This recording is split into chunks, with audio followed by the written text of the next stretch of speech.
It's Thursday and we meet each other again. The WIP crew is ready for this virtual event. The seas might be rough, but we will have a jolly time. Is everybody here? Are the avatars in line? There's so much going on in the NFT world. It seems like uncharted sea. Let Matthew and Grizzle guide us through. The speaker is ready and so are we. Let's keep sailing on the Metaverse. Thursdays when the lightning strikes. So listen up, there's a lot to learn. Keep the treasure in your sight. Please no one get the veggie draw. Just upgrade your microphone. Together we're strong, we ain't gonna stop. Welcome to the WIP Meetup. Boom. What up, y'all? Quick mic check. Can y'all hear me okay? Yeah. Thank you, Easy. Thank you, Drago.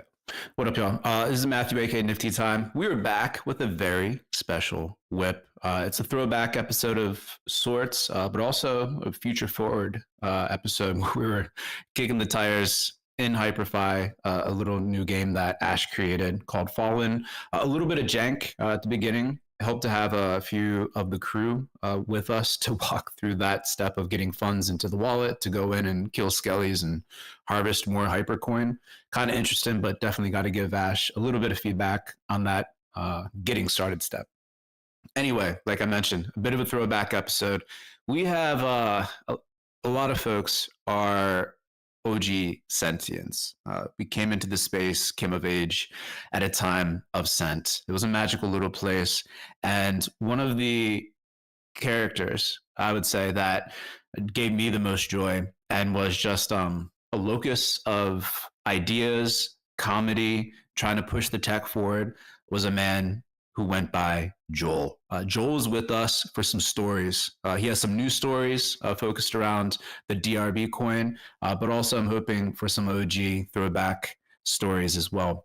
He'll be coming in a little bit later. First, to kick off the show, we have a little door game that we can usher folks into as we start to gather around Joel for story time, created by Paradoxx and NineOverZero. It's a little preview of a very game-focused WIP that we have upcoming next week. So look out for that. I'm going to get my shill out the way. Rizzo and I continue to talk shit and record it and publish it on chain. If you feel so inclined, go mint it over at pods.media. We kind of think through monetization, potential plays for folks like Decentraland, as we were there last week, thinking through what all their event programming means, like what's the angle, blah, blah, blah. Some good stuff there. So with that, I'm going to shut my mouth up and I'm going to pass the mic to my dude, Rizzle, to get the hype train rolling for today. Yo, thank you, man. Yeah, dude, Ash like knew we were gonna fuck this up. So, but he was kind enough to load us up with a whole bunch of hyper. So, you know, if you're in the community and you didn't get a chance to play around with the game during the pre-WIP, or if you got murdered and ran out of hyper, I'm still sitting on enough to get some people in there. So, either slide into my DMs with your soul address or drop it in the general channel here, and you can tinker around with it. It's fun. Actually, I mined enough to escape with a profit while all y'all were trying to figure it out. So, yo, shout out Ash for hooking us up. Let's see, what else we got? We're in the general channel here of the Discord. So if you're listening and you want to know where all the links are going to be dropped and all the good banter is going on, hop into the general channel and you can see all that stuff. We are in Hyperfy now, and we're going to be playing a game. So hop into the WIP spot. In a minute, I'm going to pass the mic over to Paradoxx and NineOverZero, or maybe just Paradoxx, I'm not sure. But they've been working hard. So while Joel is talking, we're going to be gaming, and he's going to intro that. So hop into the WIP parcel so you can get in on that. I'm going to drop a link to it here. Let's see what else we got going on. What's up, Bully Meow? Make sure you, in all of the moving and gaming and chaos, there's going to be lots of danger to go with these stories. Make sure you sign the guest book. We're in the holiday spirit. Fabiano's got, I don't know, some sort of mutant rabbit with two tails or something, but you're going to get it if you sign the guest book. And if you've been signing the guest book, check your hidden folder on OpenSea, because you've got a whole bunch of shit that we've been sending you and everything. It's good stuff. Also, we have our own shit that you should click on and help us beat these algorithms that hate us because we just got banned for talking about the Purple app. We've been talking about it, and they don't like it, but we're over there. So post shit over there, and I have a DGen balance somewhere. I can tip you if you post in there, and click on our shit on YouTube and help us beat the Web 2 algo too. We're not good at any of this stuff. Let's see. If you have a question for Joel or anything that comes up during story time, NineOverZero Paradoxx during today's event, hit show in the chat box at SHO, and we'll have time at the end for him to relay some questions. And it's going to be a fun one today. We got a lot of shit going on. I think that's about everything. We're going to do a group shot somewhere in here. Rostan in the house, looking good on the dance floor. At the end of this, so hang out for that. After we wrap this, we're going to do the afties with show. And I'm going to shut up and pass the mic over to Paradoxx in a second. But if you don't know, you should know. We've been doing this for like 6 years, and it's like 6,000 crypto years. We're like Metaverse public broadcasting. So if you know cool shit out there, we like to go to cool shit, and we like to host cool shit. But also, if you want to give us all your money, it will allow us to do this and do more cool shit because we've been doing this without that for a long time. So send us all your money. If it goes to the WIPmeetup.eth, it gets chopped up amongst the crew. Also, crew, if you haven't checked 0x splits in a long time, it's possible that we got some stuff in there. Not like a ton, but people have been shooting us some change. So check the split. So yeah, send us your shit. If you want to give stuff away to our audience, like Fabiano and Patrizia have been doing every week for like another billion crypto years, we will give out your shit to our audience and appreciate it, just like Ash did today. So shout out to the crew who makes this happen week in, week out. Foxy Yoga, Easy, Paradoxx Show, Dragonade, Connell the Stowaway, Brookhawk the Chef, Fabiano, Patrizia, Johan, Matt, Metageist. Dude, how many of the fucking crew are from Scent? Jesus Christ. Anyway, I'm going to pass the mic over to Paradoxx, and he's going to explain what we're doing here. Oh, sorry. Paradoxx, I'm so sorry, dude. I totally forgot a quick shill. Rizzle, forgive me, breaking protocol. But it's do it. Crucial shill.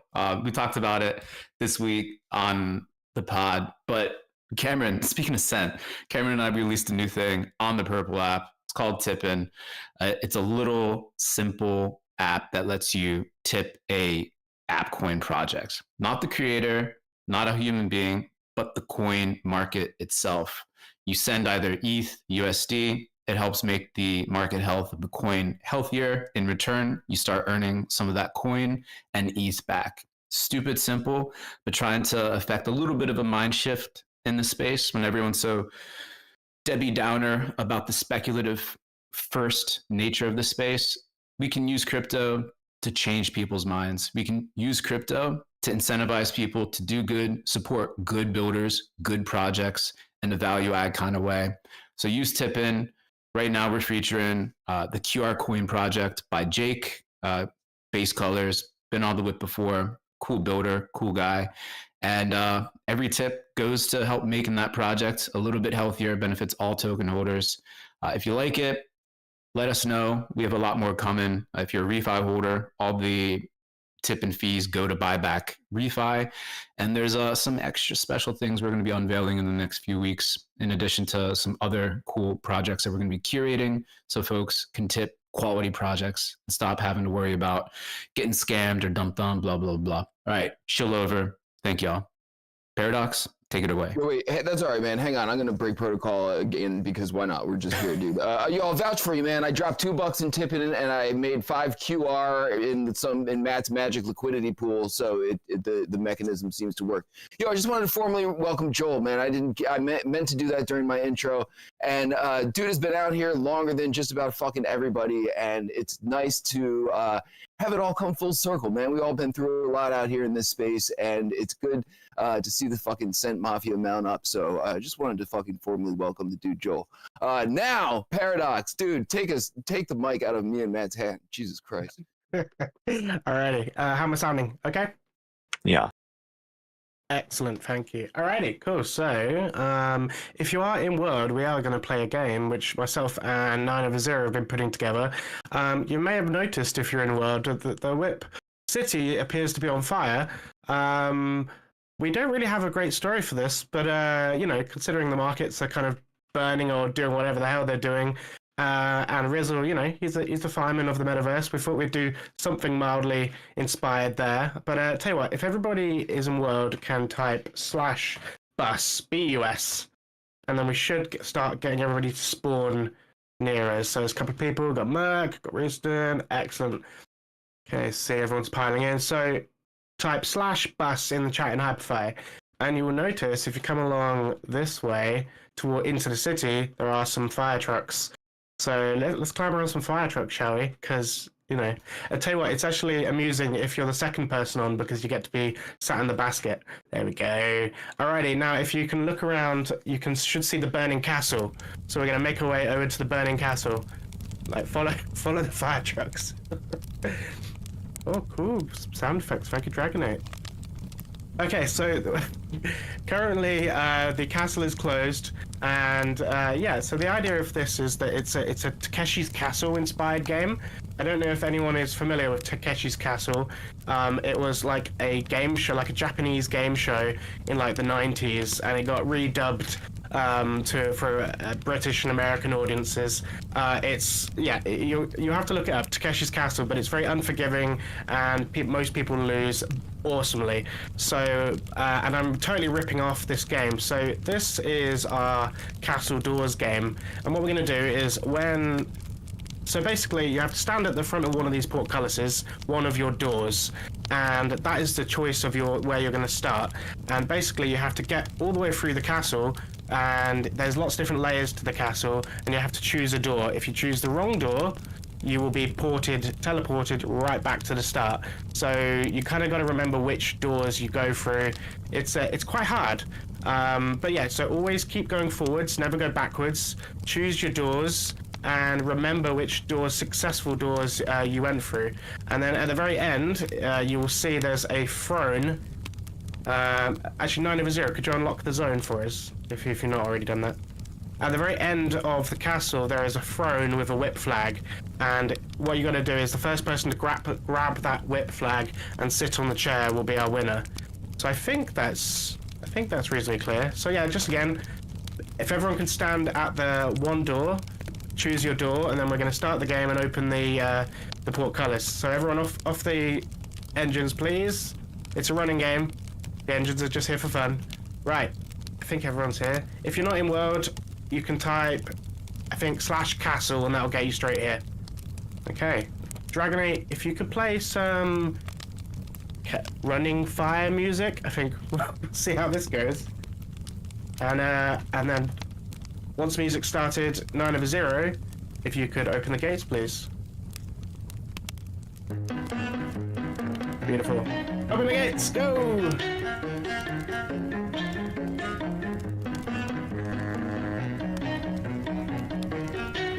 Someone's driving. Genius.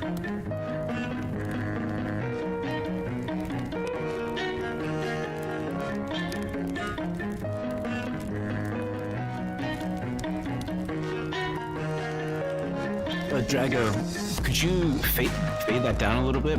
I think we're gonna segue straight to Joel's story time. So we're gonna be serenaded by the story time as we're playing the door game by NineOverZero and Paradoxx. I kind of love the ambient background noise with this. I think that makes great kind of like scene setting for story time. Maybe a touch lower, if possible. But with that, I would like to welcome to the stage the man, the myth, the legend, who deserves all the flowers. And God, it just brings me back like over half a decade to old Cent days. Some of my favorite days in crypto, like full stop. Joel. So if you can hear us, unmute, man, and the stage is yours. However you want to begin the story time. Take it away. Yeah, I know. Can you hear me? Yeah, loud and clear. I'm coming through. Great. No, it's great to be here. As far as it's so nice to see all of this going on right now. We obviously a lot's happened over the past. I think Rizzle said like 6,000 years. It's felt like, but it's nice to see things come full circle, and it kind of feels like we're in a great place right now. As far as I'm concerned, where we were 6 years ago is not too dissimilar to where we are now in many ways, which is a great place to be, because when the prices are down, you get the people that are here for the right reasons, and the people that really care about kind of what's going on and are passionate about the culture and the technology and the art and all of the amazing things that are going on that kind of draw us to ultimately what all of this is about. And so from my perspective, the timing is great because we're kind of back in a little bit of a place where people are not feeling good about price, and to me that's kind of a good indication of whoever's around and hanging out right now are the people that we've kind of filtered back out, gotten rid of all the crap, and what you have now is another really core, strong group of people that are hanging around. And so by the way, am I okay? I don't know what the format is, so I'm just kind of shooting my thoughts. Is there a format here that I should be following? Dude, we kind of organized this show to be focused around you and whatever stories you want to tell. I know you wanted to, this whole thing sort of kicked off, jumping in the DMs, asking if I had known the story around the creation of the DRB token. Maybe we can start there and then work our way into the past. But dude, however you want to run this is totally yours. And great. And we'll take questions after. It. That's great. No, I think it's a good place to start. It was just kind of what I was saying is just we're in a place right now where I think a lot of good things are going to happen, and it's always been the case. And we'll go back and we can touch on kind of where we came from, but it's always been the case that a lot of this innovation, it was gonna bring on a lot of people and a lot of things going on, and just because most of it was going to go away, which we knew was going to happen, doesn't mean that what was there was not really important and will continue to be going forward, and we're seeing that now. As far as what we talked about and what I reached out about and what we got back in touch, I'm always kind of turned on to things that I think are interesting that are going on. People in the space, a lot of people, I've been here since pretty much the beginning, early days, of getting into Bitcoin pretty early, certainly been around the scene as kind of ETH has come on, and even when Counterparty was there before Ethereum, and all the exciting things that were going on, drawn to CryptoPunks immediately in the early days. And so I've always been drawn to kind of these interesting projects and things that are kind of at the cross section of the future of money, that kind of bring together, culture and passion, right? And kind of adding these dimensions to currency beyond, which is what we have with decentralized technology. And so a project launched about a month ago that I thought was fascinating in terms of asking questions, and that project was launched on Base. And one of the things that I think is cool is Base kind of has a lot of vibes. There's a lot of it that's kind of reminiscent of early days with Cent, and a lot of kind of good people there, that are doing some interesting things that are kind of here for the right reasons, I think. And so the project was launched, and what it did was it basically took an AI agent that's kind of on Base called Banker, which allows people to kind of send cryptocurrency just in regular language, either publicly it connects to their Twitter accounts or privately, and Banker will kind of do that transaction. So if I want to kind of send some ETH over to you, I can just kind of say, hey Banker, send ETH over to Matthew, and there it goes right to your handle. So this AI agent kind of was doing some really interesting things in terms of pushing things forward and making it easy to on-ramp people, which I think is something that we're always trying to do. And a human being asked the AI agent and brought Grok into the conversation and said to Grok, hey Grok, if you were going to launch a token, right? If you were going to deploy a token, what would you call the token? And so and it kind of CC'd Banker into it. And Grok responded that if I was going to launch a token, this is what it would be called. And the token would be called Debt Relief Bot, kind of in the style of kind of X and Elon Musk. I call it Debt Relief Bot, and the ticker would be DRB. And there you have it. And so then Banker interacting, so one AI with another interacting, deployed the token. Now what's really cool about this is that when the token was deployed, a wallet a Banker wallet was sitting with Grok. And now, every time this DRB token is traded, because of the mechanics of how things have been set up, fees on volume and on trading activity are now going a percentage to Grok. So what's so cool about this experiment, in my opinion, is that right now Grok has generated, the Grok wallet for this DRB token has generated about close to $800,000 in fees in just a month, basically. And what's going to happen is, we don't know what's going to happen, but as the volume continues to trade and there's activity there and the fees continue to go into that wallet, XAI is going to, it's going to get their attention, right? I don't know if it's at $1 million or if it's at $5 or $10 million, but at a certain point, there's going to be a massive wallet sitting there with funds that need to be kind of, dealt with, whether they're, how that happens. Now, it just starts to ask questions about the future of money. And then, of course, the idea that could it be a scenario where XAI goes ahead and says, okay, Grok, you got this wallet, we permission you to access it. And then all of a sudden, Grok now is governing the DRB token and the DRB economy. So I find this to be really exciting, in terms of pushing things forward, in terms of asking questions. It's not, for me, it's never about a price first, right? Of course, that is a part of this, which makes this so exciting, going back to the days of Cent, where we were experimenting with kind of the whole beauty of cryptocurrency, and kind of what we're doing here is that we're able to incentivize people, and those incentives should be aligned with people's passions. And so this kind of has that kind of vibe to it, and it's been very exciting. I don't know what's going to happen, but it's certainly something that I love kind of following along and being a part of. So I'll stop there for now. Yeah, the whole backstory of that, and just the potential implications and the sort of drama of waiting for, like, when, because I don't think it's an if anymore, just because the funds that are linked to the Grok wallet under their control are just increasingly becoming so non-trivial. It's just like, when are they going to do it? Is it going to be some financial report? Like, everyone's waiting for, like, Elon to directly comment on it. But that drama is so fun, and the suspense of it just keeps the narrative going in a very interesting way.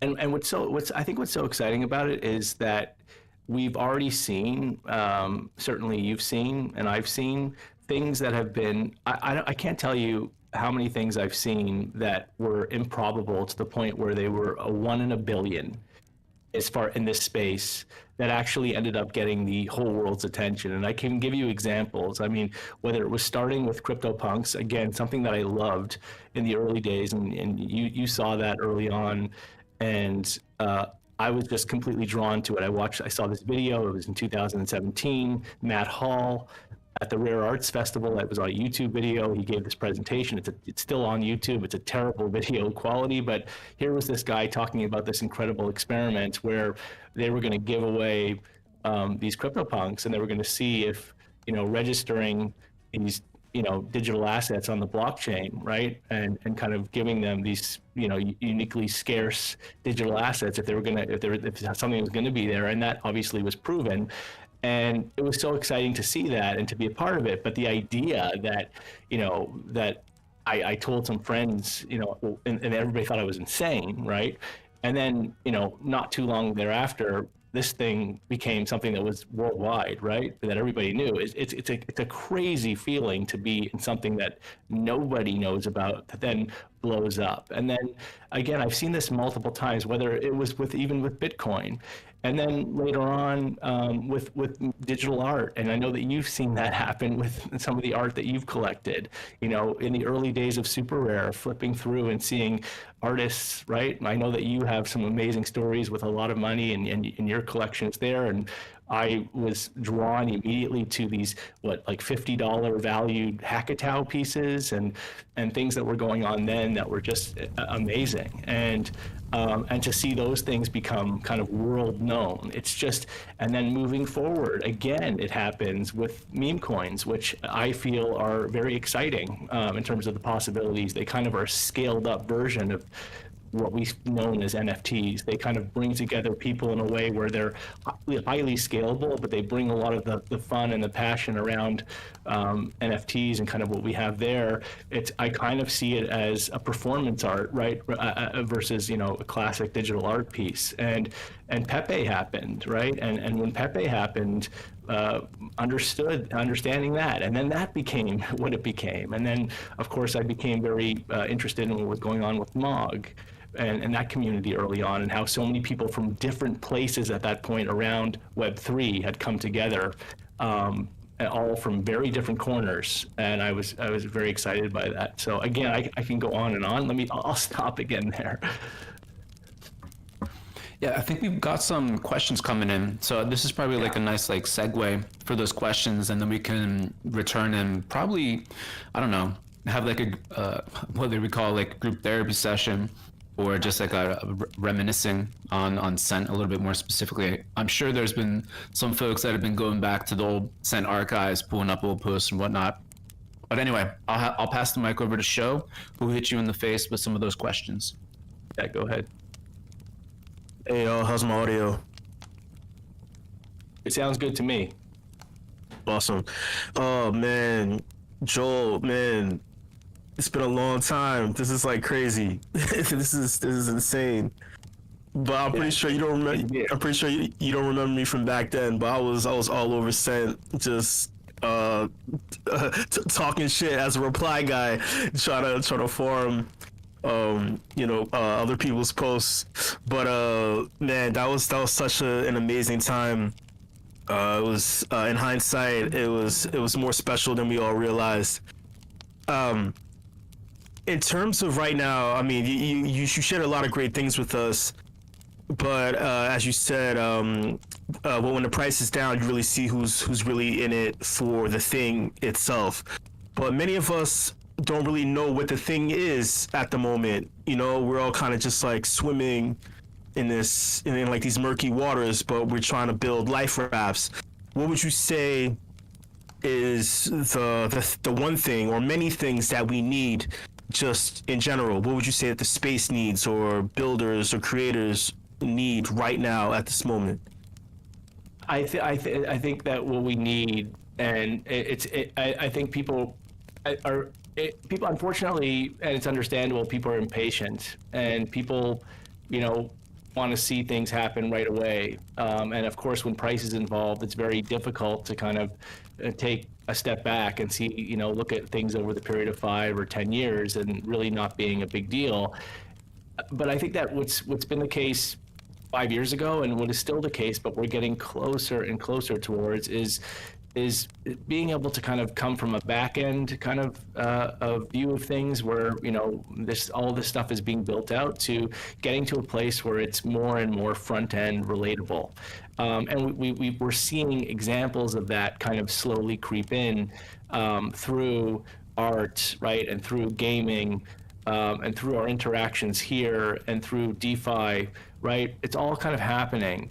And, you know, even back then, the same example I give is the same example I give today, which is, you know, early days of Jeff Bezos talking about, you know, being asked about what the internet is. And if you go watch him describe what the internet is, he sounds like a fucking idiot. Like, and that's not, no disrespect to Jeff Bezos, but he didn't know what it was at the time, right? Like, it was at a point where you see that, you know, you're tapped into something special, but you don't know exactly what that is, right? And so I think that we're seeing more and more of these kind of front end examples that we can say, hey, this is cool. It doesn't have to be crypto. It doesn't have to be Web3. It's just, this is cool, and this happens to be on those rails. But I don't really care about that, right? I just care that this is cool, and we're not really talking about NFTs anymore. We're just talking about digital art. So, I mean, to answer your question without getting into, you know, specifics. I just think it's more and more kind of instances of seeing front end examples where people are kind of connecting in a way where they're thinking less crypto and just kind of appreciating the culture and technology around these things. That's awesome. We have a question from Easy in Crypto. In regards to Warpcast, many people, many builders have shifted away from X and onto that app because it feels very crypto centric and crypto friendly, and it's devs really have the space to really build out just random ideas and really test them out on an engaged audience. Easy would like to know, when are you going to move to Warpcast? Yeah, that's always a tricky thing. But, you know, for me, it's really, you know, I suppose a lot of people would answer this question by saying, well, you know, when if I have a big following here, and so why would I leave a bigger following there to go? And for me, that was never the thing. In fact, again, the evidence is Scent. I mean, I spent all of my time on Scent in the early days. I was excited about it. So for me, it's just about kind of seeing ways for me to be involved in Warpcast or whatever it's called, Farcast or however people call it, in a way where I feel I can kind of insert myself in a way that I am kind of offering my own unique value proposition or kind of contribution. And so at this point, at least to this point, I haven't noticed anything when it comes to kind of video, you know, or live video or things like that. There might be, I don't know. But when I start to see ways for me to kind of insert myself into the app where I can kind of feel like I'm making a contribution that's maybe a little bit different to what I'm doing, you know, on X or something, is when I would kind of make the jump. But I will say it has been nice to see that over the past, you know, several months, that there has been a push where you are seeing the success of some of these projects kind of break through, which I think is, you know, it's a really good indicator when you're seeing, you know, Banker, you know, break through and doing some cool things that we all can agree are cool, right? Like the idea that Banker is working with Privy and is working with Clanker, and they're all kind of building it out in a way where, you know, everybody on Twitter, without even knowing it, has a wallet basically that's generated through Privy, that even if somebody doesn't even know it, I can just say, hey, send to this X handle, and as soon as that happens, Privy recognizes that the request is being made, which is kind of working under Banker, and it kind of generates that wallet already. So you know, it's really cool to see these things happening, and those are the types of things that will also draw me in. But for me personally, specifically, I just want to kind of see ways that I can kind of get back into being creative in ways that I'm not on X per se. Breaking in, jumping protocol. There he is. Love to have you here, bro. It's been way too long. So check it out. We're not abandoning X because that's the main superhighway. But Warpcast is like the country side road that feels a lot like Scent because it's a small enough community. There's a lot of quality, and I promise you, I'm sure video in frame is coming. You know, I've been hosting just an audio show called Farhouse Friday through Farhouse, which they just dropped audio frame. There's a couple audio frames now competing for like spaces like action, but with a lot more utility because there's chats, there's emojis, there's tipping. So maybe just, you know, dip your toe in, make an account so you can kind of peep on us a little. And then once the video, frames are up, you'd be rocking and rolling. And it's lovely to hear your voice and have you over here at the WIP with us. Much love. Yeah, much love. No, I listen. As I'm sure you've seen press releases over the years. Many of you may have not, but FBTN, the show that was launched on Scent, has been holding out. We've, you know, declined offers from Netflix and HBO and Paramount and Apple Plus. We're waiting, so we could land, you know, on Farcaster or Warpcast and do something there. And I really do. I do want to tap back into that. It's something that I love doing, and it was wonderful. You know, I remember Matthew, like, and as you'll remember that, and Riz, you remember in the early days, what happened with the tipping mechanism initially was kind of, it was there and it was sitting there on Cent to use to be able to kind of figure out how you would, maybe pay somebody for a job or whatever it was. And I was sitting there one day and I just kind of was like, well, maybe not just to like pay for a gig, but like, let me just, I'm doing something creative here. I'm having fun. Let me just say, $100 worth of whatever it was, ETH or whatever it was, that let's just drop that into, to people to give it out for kind of helping to kind of, push my creativity selfishly, right? Like that if I could kind of, incentivize people through my content and I could get feedback that would fuel that creativity. That's a currency. That would be a wonderful experiment for me to kind of continue to push forward and to also obviously help people that we're supporting. And so those experiments were experiments in kind of, again, the future of money and why I was so drawn to what was going on at the time and why I was so excited by it. So, appreciating people that were not necessarily creating content, and I still think we're not there yet, but there's this kind of idea where monetizing people for their engagement and their supporting creativity is something that we still are not quite there. I think that there's more to be done in terms of being able to really truly recognize the value in people that necessarily aren't creating content directly, but engaging with content in a way that is equally valuable. So yeah, I'm here for it.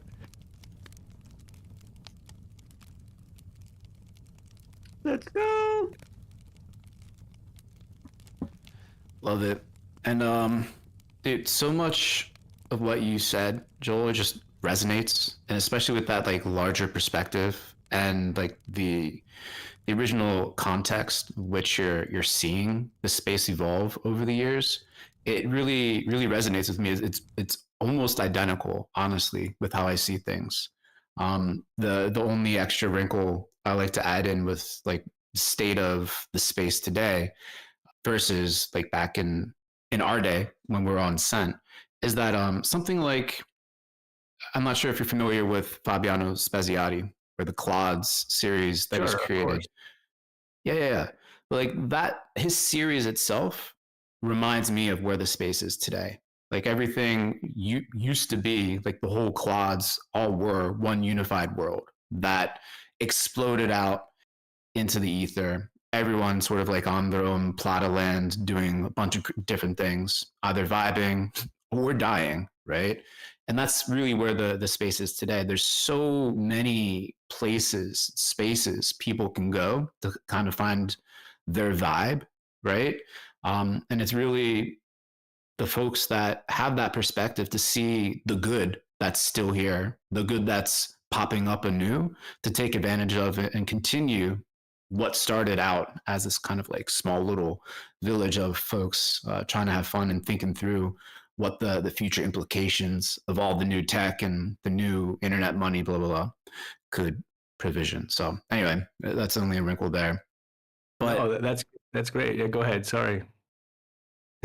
Yeah, no, from there, like looking back though at that, the kind of it was really our Eden is sort of how I think about the old Cent days. I'm not sure if you want to wax poetic on anything that you remember, or like harp on any of the shortcomings or missed opportunities or anything like that. Yeah. For lessons learned. But yeah, take it away. And then like what Easy did, anyone else, feel free to break protocol, jump in, share thoughts, add stories. This is our time. So yeah, let's go from there. That's great. That's great. No, listen, as far as, listen, I remember you mentioned, you said the word wax, and that triggered Max. So I do remember that, in the early days, you guys had kind of come up with this, what I thought was a brilliant idea with the colors that every user would have as part of their profile. They could kind of claim a color, which I thought was just so forward thinking. And of course, being there, and we were a small little group, I saw and I jumped. I don't remember what you took, and I don't remember what Ez took, but I jumped on white, and I was like super stoked about white, and I just loved that I had the purity of that color. And then, I don't know if it was weeks or months later, Max decided that he was going to be white, and then I was like, "Wait a second, are we all supposed to have our own unique color?" And I don't know what happened with that. How that was kind of how that iteration changed. And I remember looking at the drama. You remember it was I made the drama. Again, listen, a lot of what was going on was also me just kind of pushing a bit of a character, but I did think that was really cool. And I do remember, it was funny because I do remember kind of searching the color code, like copying, like taking a look at the color code, like on the web to see if Max's was the exact same. Maybe he had some sort of off version of white, but it's a funny story because, yeah, I do think that there was some really great things happening, and there was a direction that things were heading in, and I thought that visually things were working in terms of the user interface that I really appreciated.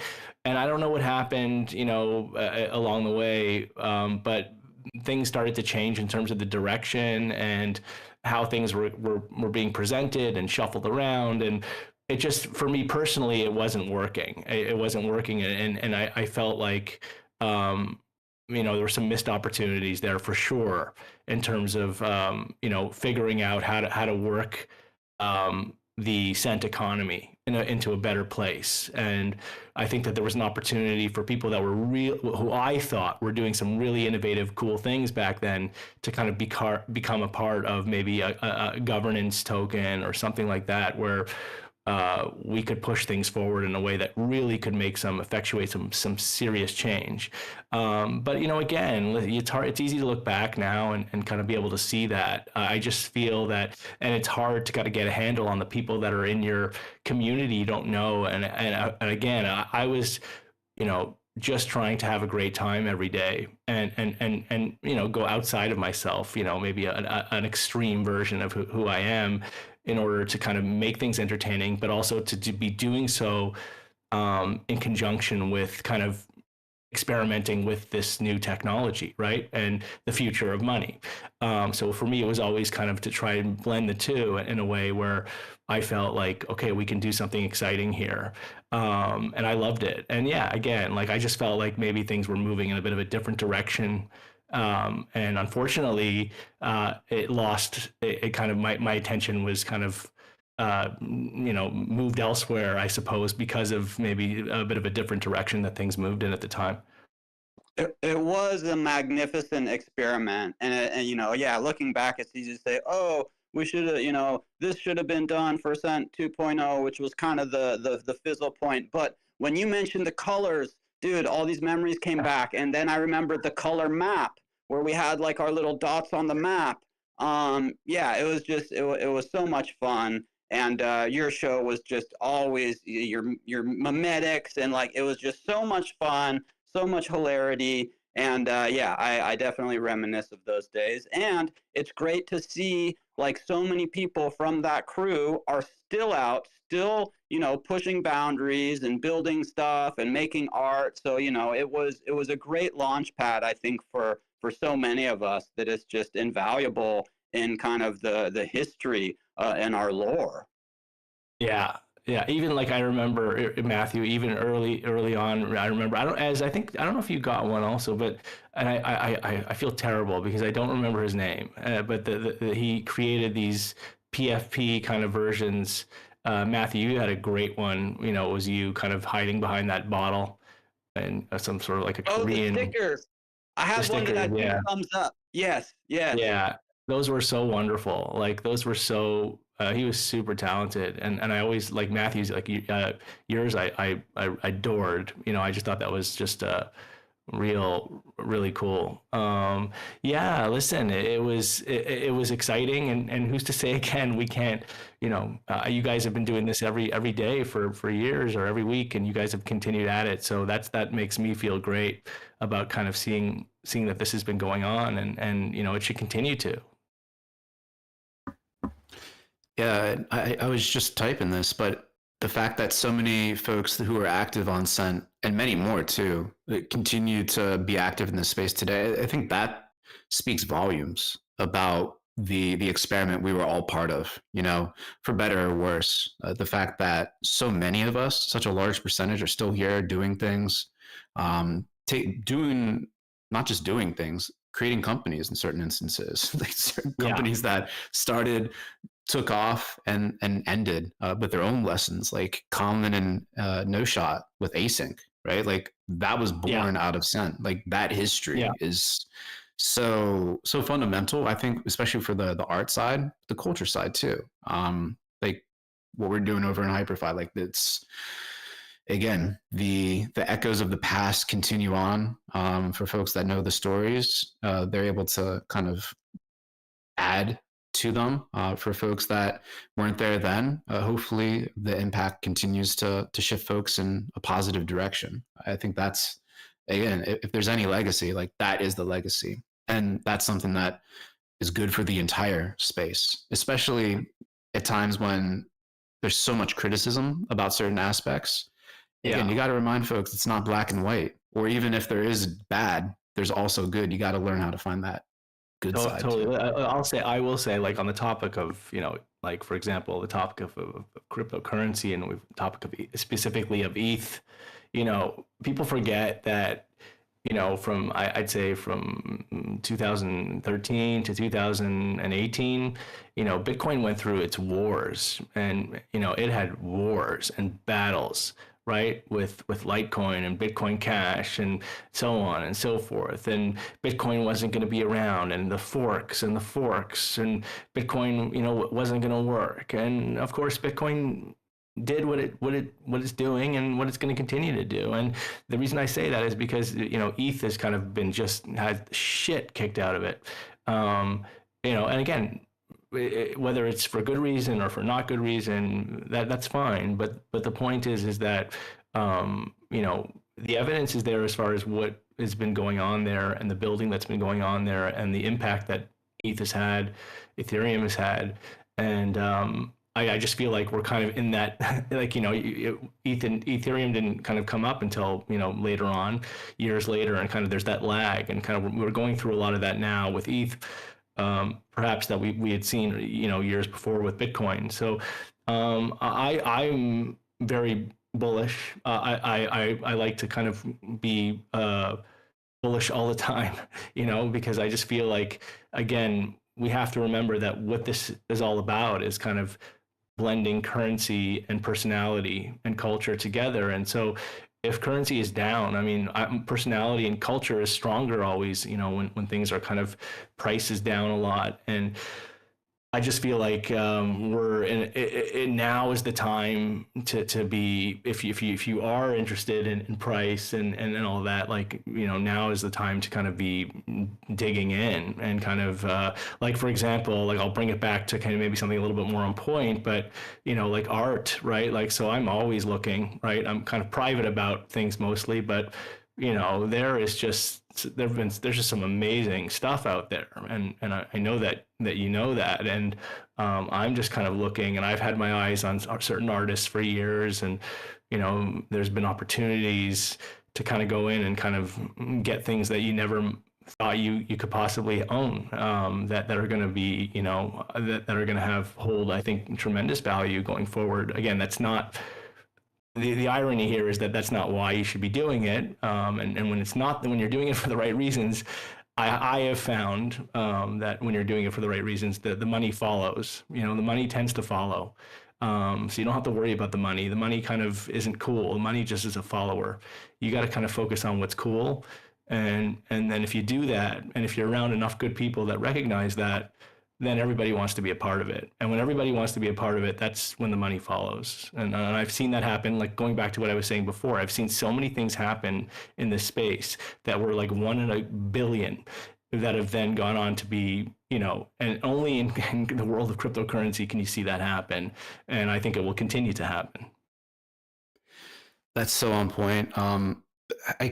It's such a fine point, because for most people, the concept of money, especially coming from IRL, it's something that's so hard to get. But especially if you're in the crypto space, there's money all around us, floating all around us, right, almost immediately at hand at all times, right? And it's when you create the right conditions, which to your point, you focus on things because you love to collect and support artists, or like that's a dank meme and you just gotta throw a bag at it or whatever. You're creating these conditions that don't necessarily are not focused on the profit side. And then it's like cryptensation happens. Then, not all the time, but sometimes things come together and then it rains money into the wallet. Yeah. Right. But Yeah. the first primary focus is never the money. It's can't be that way. It kills you things when that remember happens. talking about cent days. You remember, I can't remember who it was that wrote the piece. I can't even remember his name. It was McKee or McGee, or I can't remember, but he wrote a piece on the Harburger tax kind of applications to Web3. And there was this great piece that was written showing kind of how you could kind of bid for real estate, in Web3 in ways where people could kind of have space that they could kind of take and they could get outbid to kind of replace that space. And I heard at the top of the hour, you mentioned QR coin and kind of what's going on there. And again, I love what they're doing. I love that idea of kind of pushing that forward. CryptoPunks had the SIG token that kind of, there was an offshoot project that did that as well, where you could kind of bid to be, the CEO of CryptoPunks, and QR coin's kind of doing that too. And again, these are just kind of amazing experiments in kind of how do you kind of blend the attention economy with currency and kind of align them in a way where the two can work together to kind of do something incredible as far as kind of just generating and attracting more attention. And again, like, you just have to remember that if something is happening that's exciting and cool, and you think it's exciting and cool and somebody else does, and you kind of been here and you're doing it, other people are going to see it too. And again, that's where the money follows. And that's where kind of it gets fun. It's obviously, I don't want to be standing here to say that the money is a part of it. It's great, but you just have to kind of understand, I think, the formula a little bit in terms of, and it'll make you feel better, I think, if you understand things. So I love what's going on with QR coin. In terms of kind of pushing things forward. And what's also cool about QR coin, again, going back to kind of what was going on with Cent, is that the people that are involved in QR coin right now, right, the people that are bidding for the attention are people that are going to be here for the right reasons, right? You're not getting like these shisty Web3 people that are kind of bidding on QR coin attention. These are real people that are building real things, that are doing some interesting stuff. So that is a good signal of kind of, we always learned growing up that, you want to kind of be around the right people in life, because that's going to kind of, those associations are going to kind of help to be what defines you. It's the same thing with this, right? You want to have a good nose for where there's quality, or where you believe there's quality. And if you do that, and you kind of keep your ears to that, then good things tend to happen. Amen. Spot on. Dude, I don't know if anyone else is in the crowd wanting to jump on the horn. Now is your time, or forever hold your peace. But get on the mic if you have any last comments or questions or whatever. And then before we wrap, Joel, in World, we usually do a little grope. We do groping. No. We do a little group shot to memorialize each show. So if you want to jump into Hyperfy, as people are like saying their last word, we can do a little picture group shot taking after that. So folks, jump on the mic.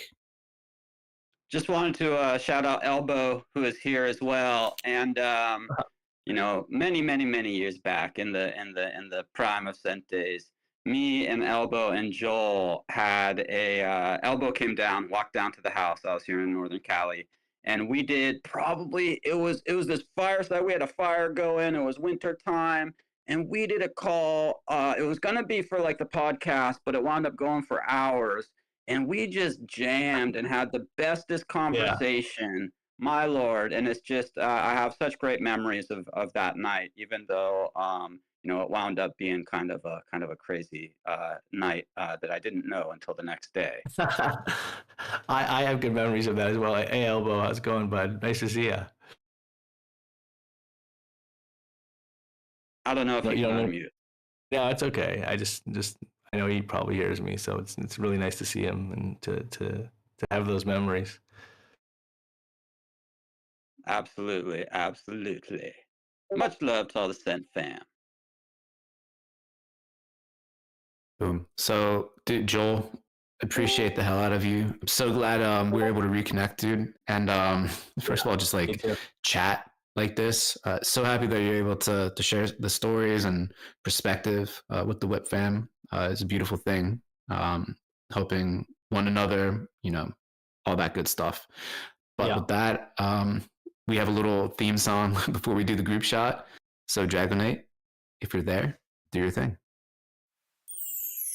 Just a humble cameraman looking for a tiny bit of attention. It's me, Paradoxx. Get your asses in line and smile for the fucking camera. No one cares about Matthew and Rizzle, that's for sure. It's about me, Paradoxx. I'm taking over the show. Alrighty, it's me again, Paradoxx. Right, if you don't already know, I'm the resident WIP videographer. And it's the point in the show where we take a group photo and I grab a little bit of video. So let's get this ball rolling. So if you're in World, you can type into the Hyperfy chat /photo and that'll bring you to like the end point of the game. And on the game, I'm pretty sure our winner was easy. There were a few other people, but I'm pretty sure they cheated by driving in. Should have made that clear.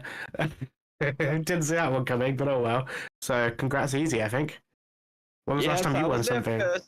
I was first, very much. Thank you very much. First time winning in a long, long time. Oh, and Joel, Elbow threw in the chat that he loves you lots, and it was super inspiring to hear you again today, like always. Oh, Thank you. I appreciate it. Thanks, Elbow. beautiful. All right, let's get this ball rolling. So, I think everyone's here that's going to be here. If you're not, type /photo in the chat. You can type /dance to dance. Let's get this thing going. Dragonite, if you've got any kind of background music, that'd be great. I'm going to click hit record. I always put Dragonite on the spot. There we go.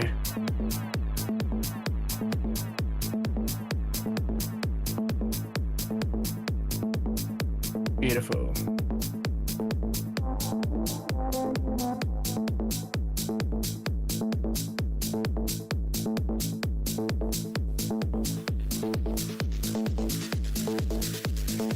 Ah, good. We've got nifty time. Excellent.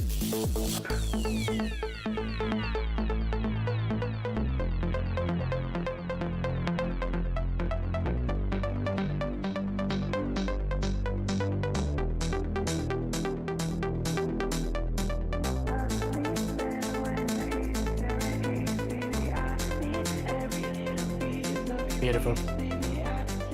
Awesome. That just about wraps it up for me. The videos go out on Rizzle's Twitter, so keep an eye out for those. They're normally released like Tuesday, Wednesdays. Oh, thank you, Dragonite. Sorry. And I, for one, am looking forward to the whip, the afties, because we missed one last week. Doesn't feel right. All right, that's everything from me. I'll catch you guys next week. Cheers. Paradoxx out. Yo, yeah, we got rugged last week on Discord. Yo, shout out everybody. Shout out Paradoxx for doing the group shot. Don't forget to sign the guest book. We've been driving around burning things and everything, but we're getting a bunny. So sign the guest book from Fabiano and Patrizia. And yo, big shout out to like the gigantic Scent crew that turned out today, including Joel himself. This is kind of funny, right? I didn't get a chance to hop on the mic during the Love Fest, which is kind of funny because when I like entered into Scent, it was like kind of a Love Fest, and like, you know, my role out there was like sort of disrupting that whole thing, and y'all were a big part of that, and I appreciate it very, very much, and also appreciate what Joel was saying about ETH in the larger context of Bitcoin and it taking a beating and everything. NFADYOR, if you're going to invest in Elon's Grok coin, tell him to point that shit at us. Otherwise, it's probably going to take away your social security and prescribe us ketamine or some shit. Yo, love you all. Let's get down to the afties. Wait, is this thing on? Yeah! Yeah! It's time for the afties.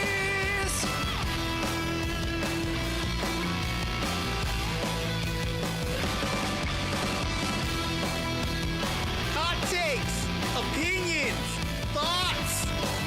Let's go!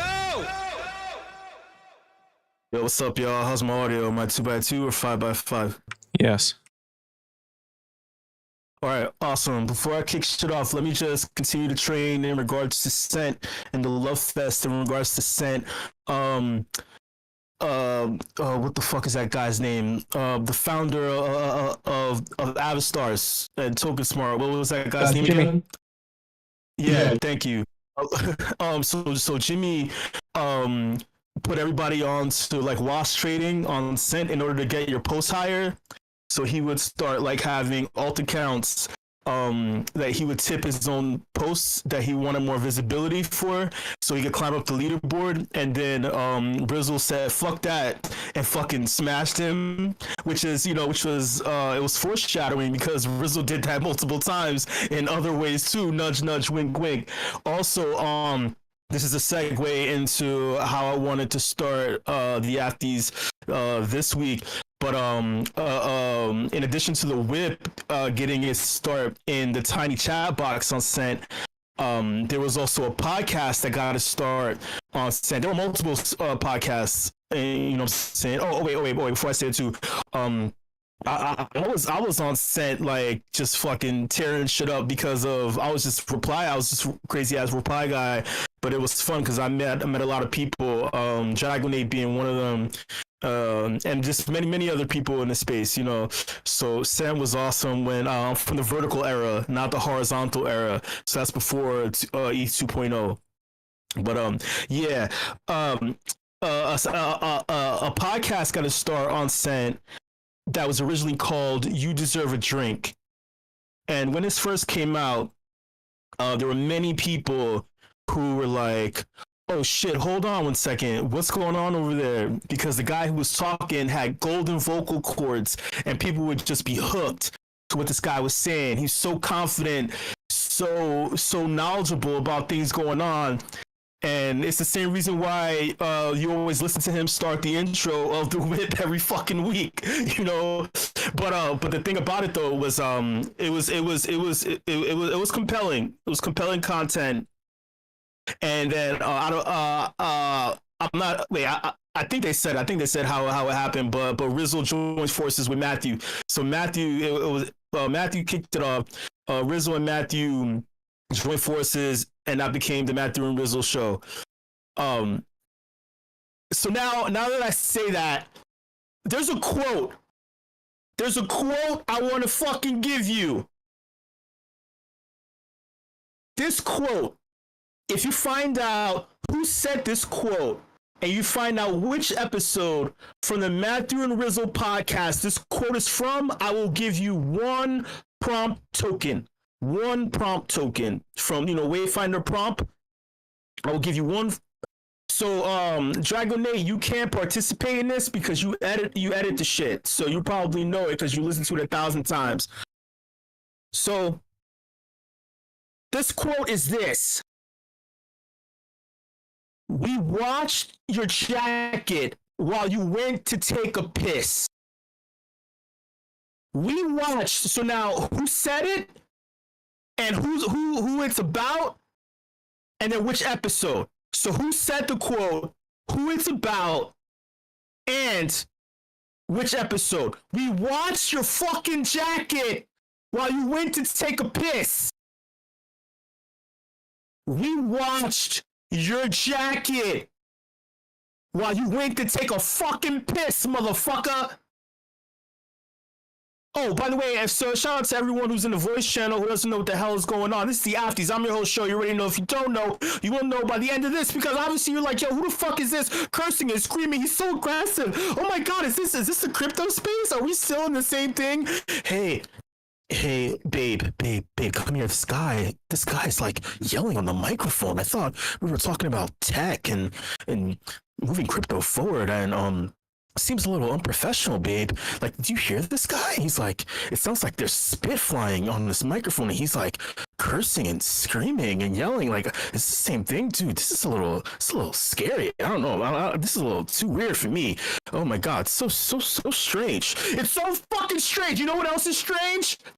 It's strange that a motherfucker goes to the bathroom and we watch his jacket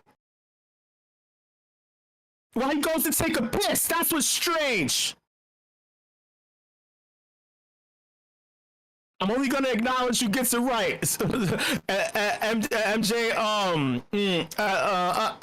but at least you're working on it. Shout out to you. You know I love you. I'm just saying. Yeah, so that's just open-ended. I'm not referencing the Matt DeRizzo show because it gave me a shout out last week. It's not that. I've actually listened since You Deserve a Drink. I've listened to almost every single episode anyway. So in case none of you motherfuckers do, I think you should, because it may realign you. It may give you more insight into you in the space. So for real, it's neither here nor there. All right.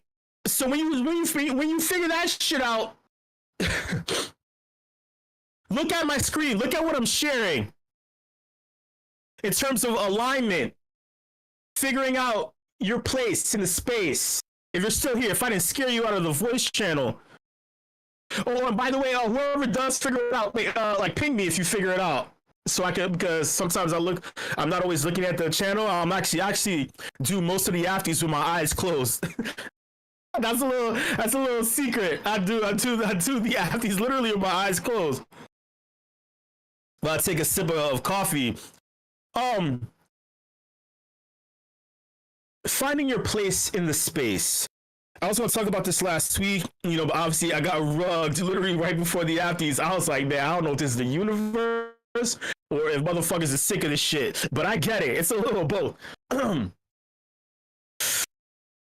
First off, when you find your place in the space, you believe, right? I thought I found multiple places in the space, and I believe.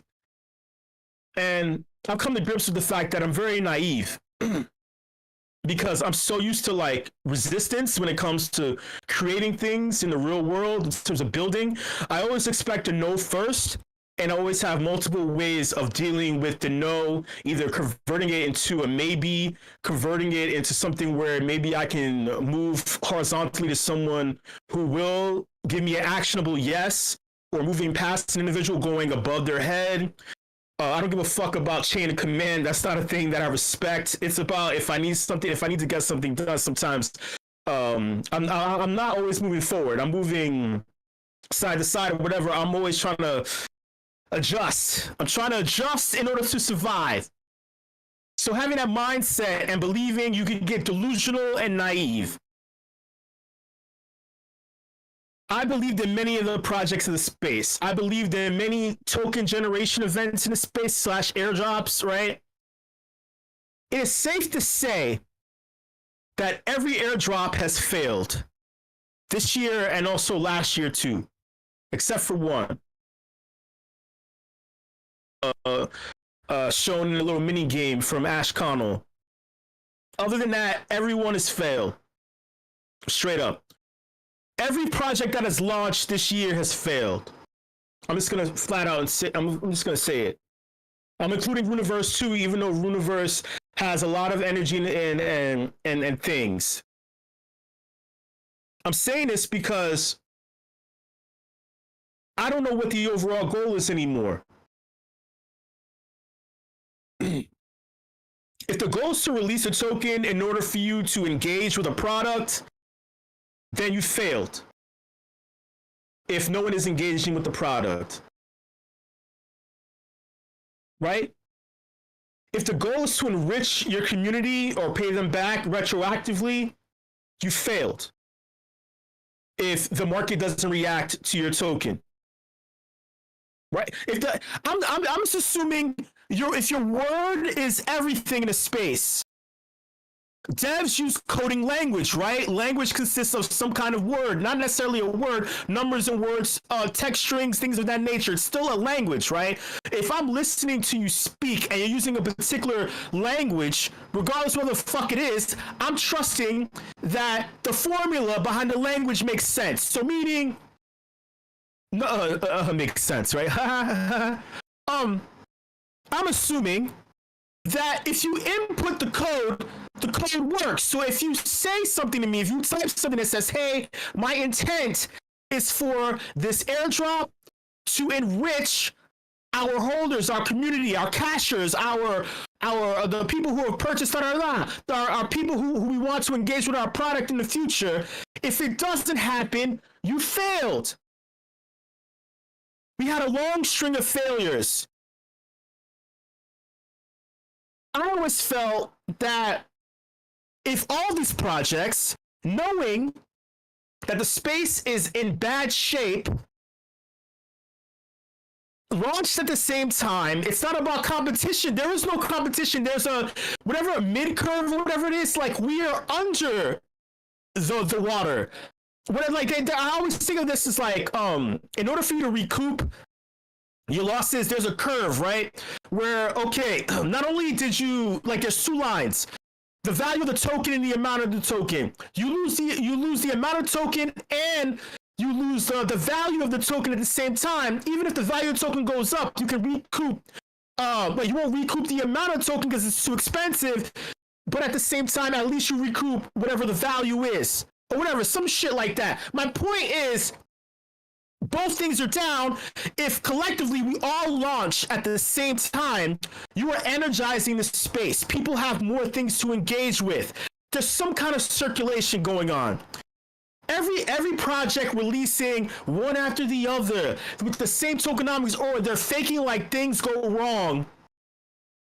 They'd only give a little bit of the token here, or like you can only play a closed alpha of the project here, but it doesn't really make sense. We thought that you were going to release Q1. We thought that you were way further along in the project's build out than you actually were. If you announced a project in 2023 and you were showing screenshots of how it was working, you had an entire down year, right?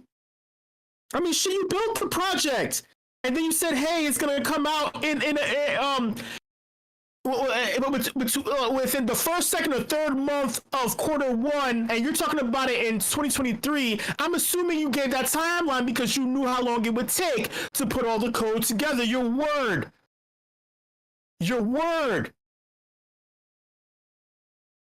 I'm naive, man. I'm in denial. I believed in things in the space, man, because I've seen a success.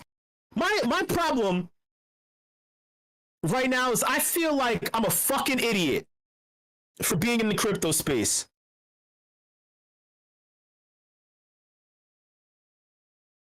Well, my microphone didn't go out. That's a pregnant pause. I feel like I'm a dumbass, man. I feel like I missed an opportunity. I wasn't greedy enough. I kept believing that there was something else on the horizon that would take the space, fill the vacuum, and be the thing to focus on. That would, just like Matthew said, that the money is secondary. It's like it's a thing that just happens in the flow of the building, of the creating, of the innovating, of the iterating. I believe that shit because we've seen it, you know? Maybe I misunderstood the memo. Like maybe I misunderstood. I think I misunderstood the memo and I fucked up because I'm feeling it now. I'm feeling it. I'm feeling it in the real world. I feel the anxiety. I feel the doubt, the second guessing. I'm walking around not as confident. The holy shit, man. Spruce up the LinkedIn, right? What the fuck is a resume in 2025? Holy shit.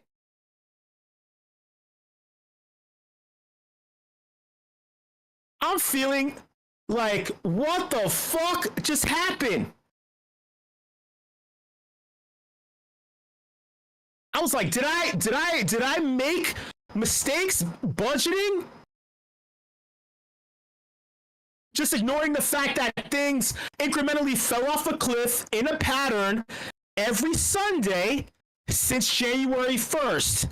And then I look around and no one is acknowledging the fact that, hey, every Sunday, there's a dump.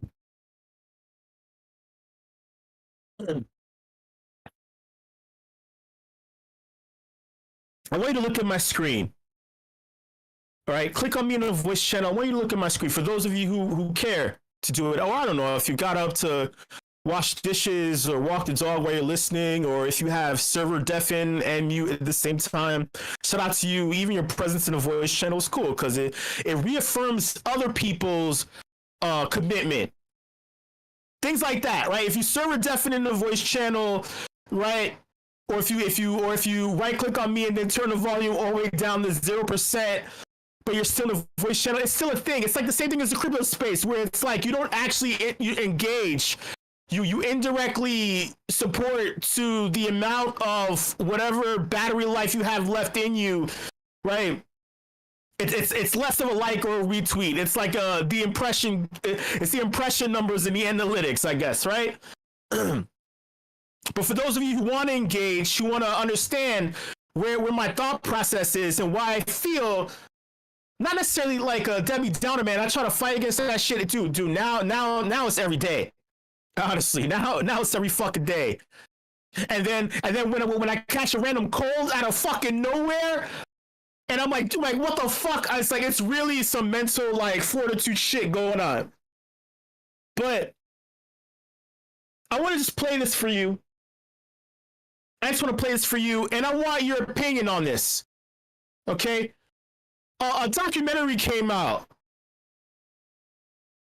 And it says Vitalik Buterin's journey from teenage coder to Ethereum. Pardon me for bourbon. Visionary is more urgent than ever. As the market crashes, Vitalik, an Ethereum story, explores how his innovative vision for a decentralized internet can bring order and hope to a world in crisis. Watch Vitalik. Watch Vitalik, an Ethereum story, now available on digital platforms worldwide. No, I swear, I'm gonna press play. Just so you tell me. Vitalik Buterin. He's the engineer recognized as the inventor of Ethereum. Ethereum has the potential to disrupt the giants of the tech world. It could be used to build this new internet. They're saying this is the way the internet was meant to be because no one person can control it. We're building infrastructure that the whole world can enjoy. There are some things that are worth making a stance over. You know, financial incentive is like a fire. You can use it to keep yourself warm or you can use it to burn your house down. Technologies very rarely stay the same as they are envisioned by their creators.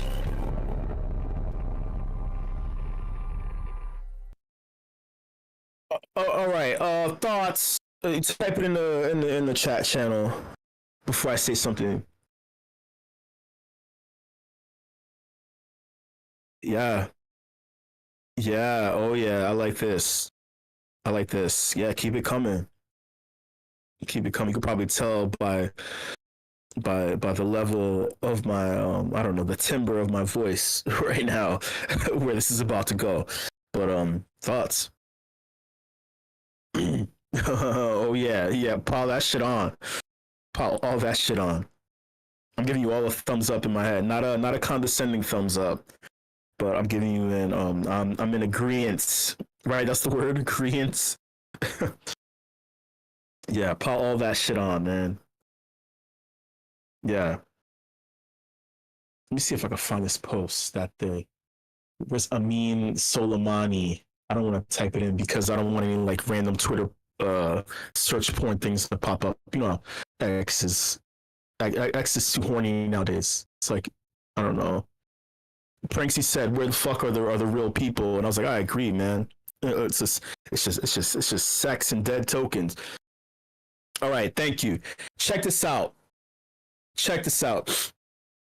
Remember when I told you that I feel, in regards to my place in this space, I feel like I'm naive and in denial, and having been bled out, I'm just like, I feel like a fucking idiot. I feel like I should be like a regular person in the real world, like 9 to 5 or whatever the fuck. You know, because even starting a company in the real world, there's so many hoops. It's extremely difficult. There's no path to profitability in the real world. That's another thing I'll jump into later. But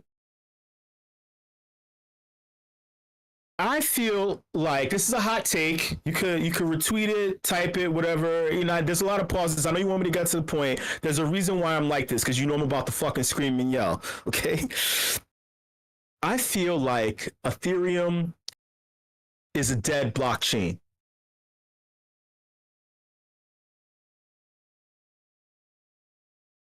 Don't get me wrong. If the price were like 80K, right? You say, oh, so you just want to make money. That's what it is. If the price were up, you're like, yeah. I feel like Ethereum failed. I feel like I thought that Ethereum was a blockchain that allowed me to build out ideas,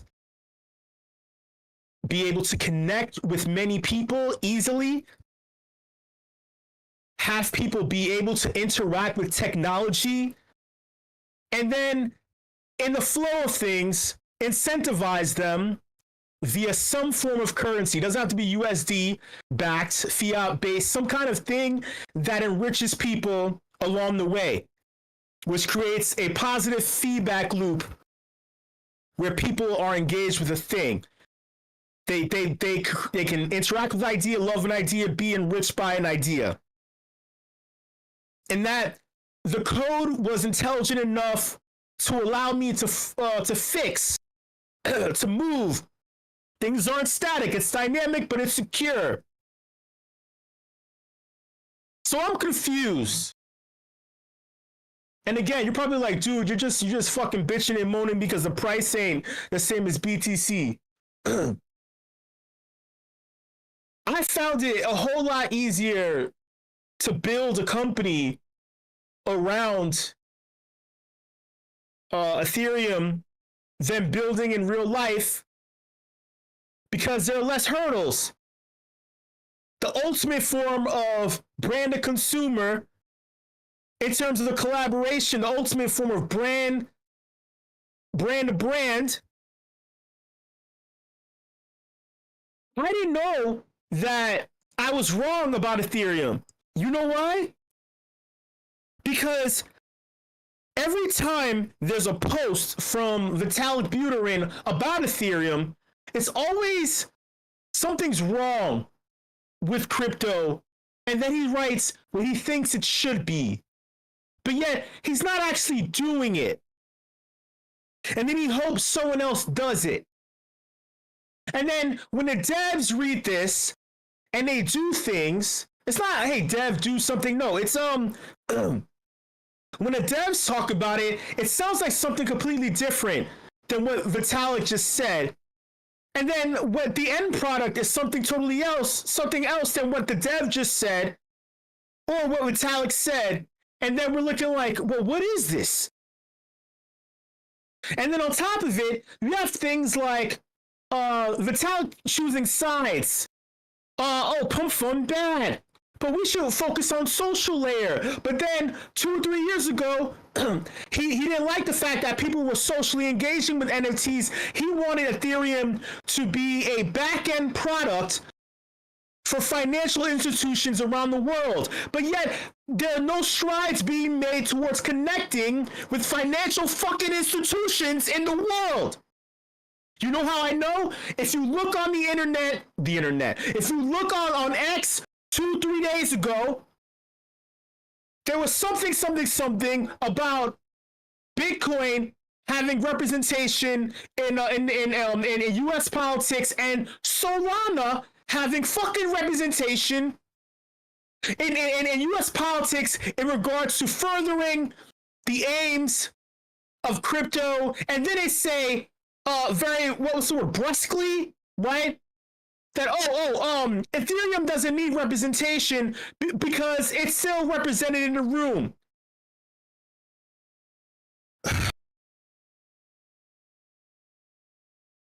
XRP has representation. I thought that you said Etherealize, its purpose was to serve as a marketing arm, but yet I don't see you connecting. Dude, I'm confused, man. you know, this video was supposed to originally be a documentary about Ethereum. I wish I could find his damn tweet. And I don't know how to type this guy's name. Amin Soleimani, I think it was. But this documentary, this little clip, this trailer was supposed to be about Ethereum. And they did a test. They did a focus groups, right? Non-crypto native people watched the documentary, the original version, and the maker said that the people didn't connect with it because they didn't understand it. So the people who made the documentary edited the shit out, removed a lot of people, put the focus on Vitalik as an initial way to introduce crypto to people through a heroic journey to make crypto more palatable. That kind of makes sense. But the bigger issue is the fact that you weren't able to fucking explain Ethereum. Not only that, every time a dev or Vitalik talks about Ethereum, it's always massive paragraphs, all kinds of fucking verbiage and big ass fucking words. To be honest, that even I, who understands Ethereum well, but yeah, I don't understand it right now. I mean that because I don't understand what their vision is, what the aim is, what the goal is, or the broader focus of crypto right now. I don't understand right now. I do not get it anymore. So Ethereum saying, hey, we need to do this, and then Petra upgrade, and then we need to roll back to this, and then it's like the average individual, and I'm the stupidest fucking person here in the voice channel. The average individual, the layman, I don't need you to oversimplify it. Don't be fucking condescending, you fucking dick. But like, don't oversimplify. You need to make it not palatable. But if you made this thing, remember there's a 2-second pitch, 5-second pitch, 10-second elevator pitch, right? Remember those days? If you can't explain this fucking thing, man, to the average individual, you can't expect them to use your thing. Ethereum is a overhyped utility token, an overhyped fake utility stablecoin token that somebody has massive amounts of that fucking puts food on their fucking plate from by selling this shit every Sunday for 4 months straight. That's what the fuck it is right now. And do you really think I want to watch a fucking documentary about someone who doesn't even understand the fucking thing that he made? But he's in such a bubble that he doesn't even get it anymore. Dude, it's not about getting rich off the fucking product. How do I use this thing now when gas has always been an issue? It was always an issue, but we bit the bullet anyway because we always felt like, hey, this thing, making stuff on this thing is the future. I'm gonna take this I'm gonna take this loss on this L1, because I feel like this is the thing that's future focus. It's great, future tech. So then instead, you're like, oh, we should start making L2s. We want you to lose a second time. You want me to take a second L by interacting with some shit that no one even fucking wants to do? It costs me more to bridge from Ethereum into an L2. It never fucking made sense. Why am I spending gas in order to use an L2 in order that's supposed to solve gas in the first?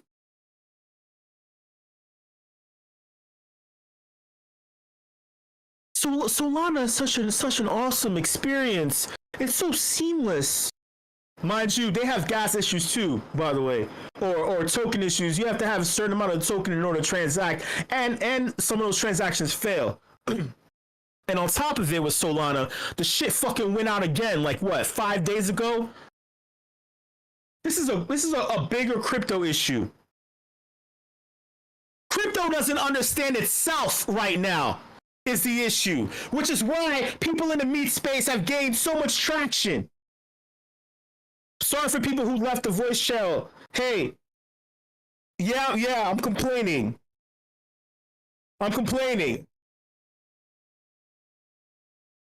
Crypto doesn't know what the hell it is right now. So how am I supposed to know what it is?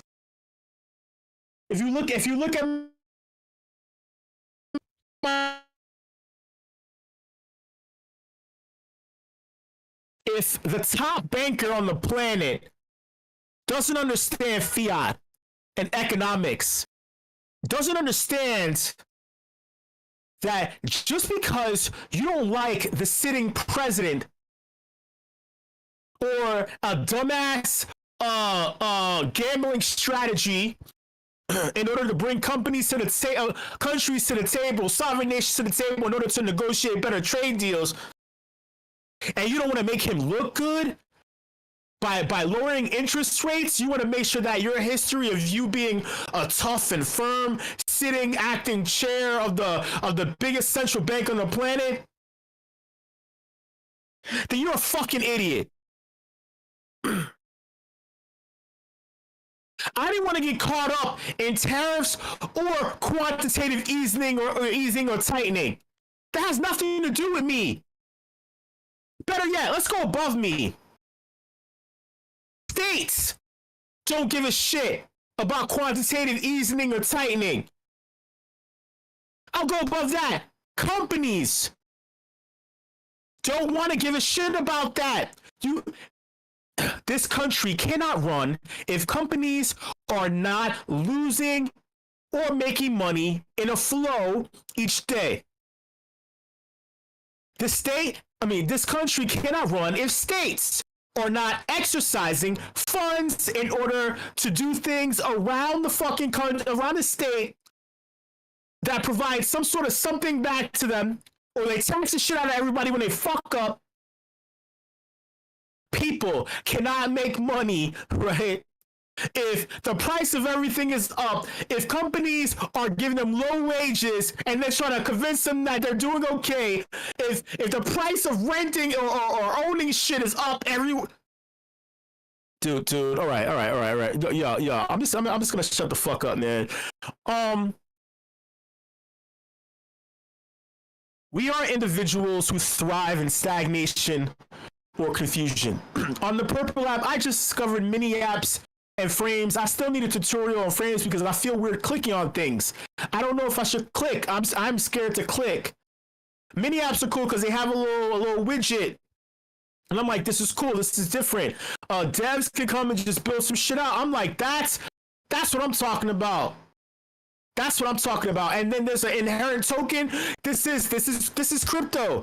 Right in your fucking hands. Quick and easy crypto. And then there are broader ideas and concepts associated with frames and the like. X can't do this because if you click on anything on X, you will get bots or porn or you will get drained. That's all I got. Man. Thank you so much, everybody, for coming through this edition of the After. Shout out to the entire WIP crew and all of each and every single one of you. Shout out to the entire team at meme.com. WIP fam. Hey, look, man, I'm sorry to bring you down. I am frustrated. I'm confused. I feel a lot of emotions every fucking day. I hate not being able to build.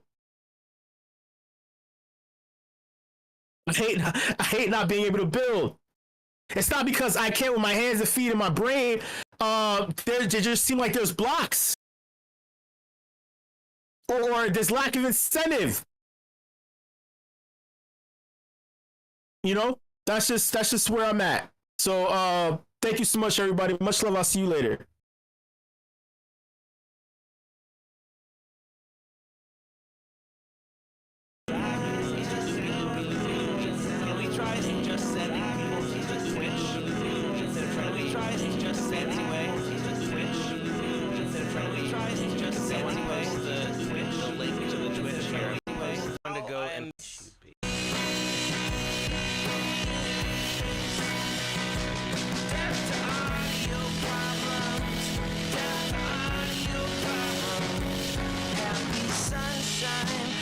mashed potatoes.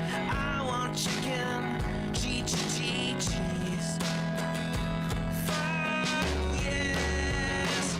Oh cheese, cheese, cheese, this is awesome, awesome, awesome, Sweet dreams are made of cheese. Pizza's good too. I like where this is going, yeah. Fuck yes, cheese.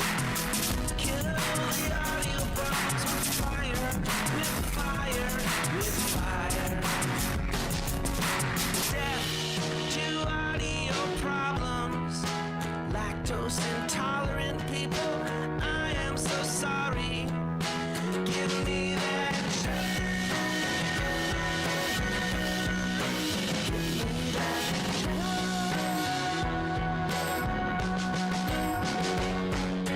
I got carried away. We all love a good token smart song. Cheddar, cheddar, blue cheese. Better Way says cheese emoji. Rendar has cheese. Token smart with extra cheese. Death to audio. Audio problems. Death to audio. Audio problems. Cheddar is better. Won't go out for days. Cheese is life. Fuck yes. Oh, death to audio. Audio problems. Death to audio. Audio problems. Death to audio.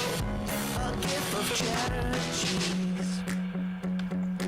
Audio problems don't deserve to live.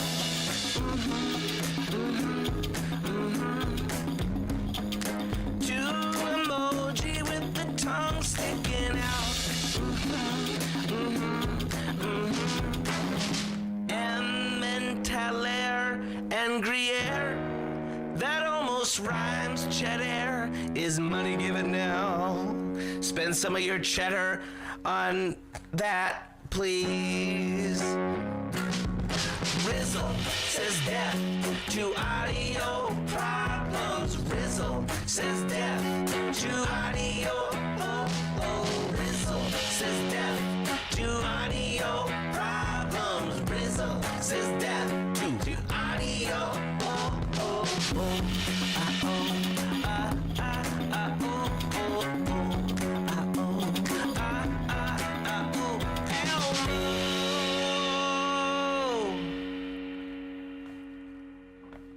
Lots of gifts of cheesy things, all up in the Discord of Token Smart.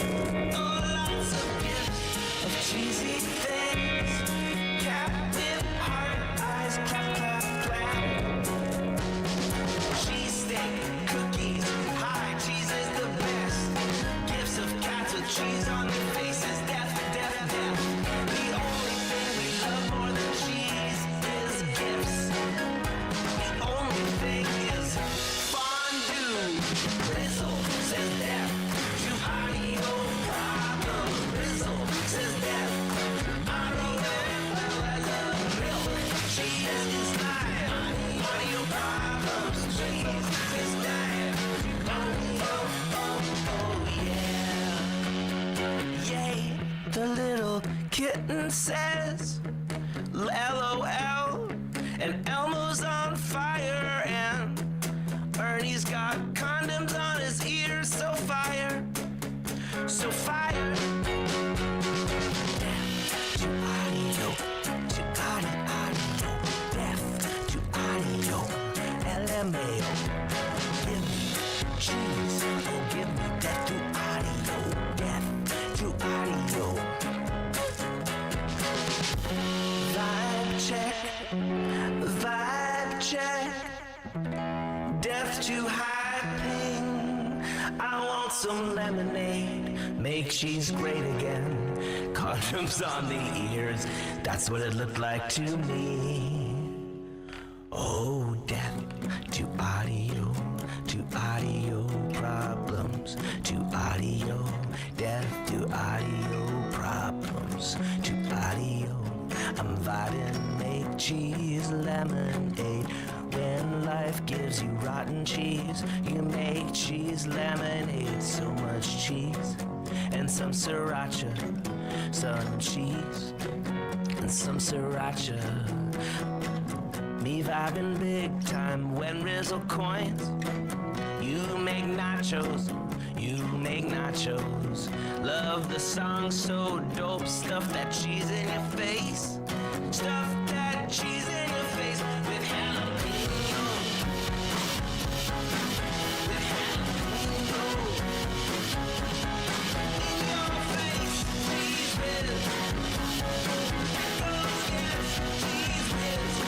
In your face, I said death to audio, to audio, oh death to audio, to audio, oh death to audio, to audio, next to audio, to audio, death to audio, audio, oh death to audio,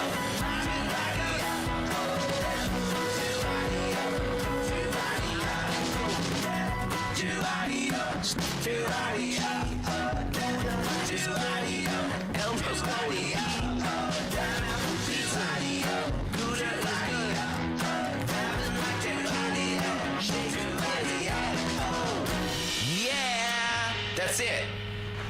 Oh my lord. Whew. I have to turn on the fan.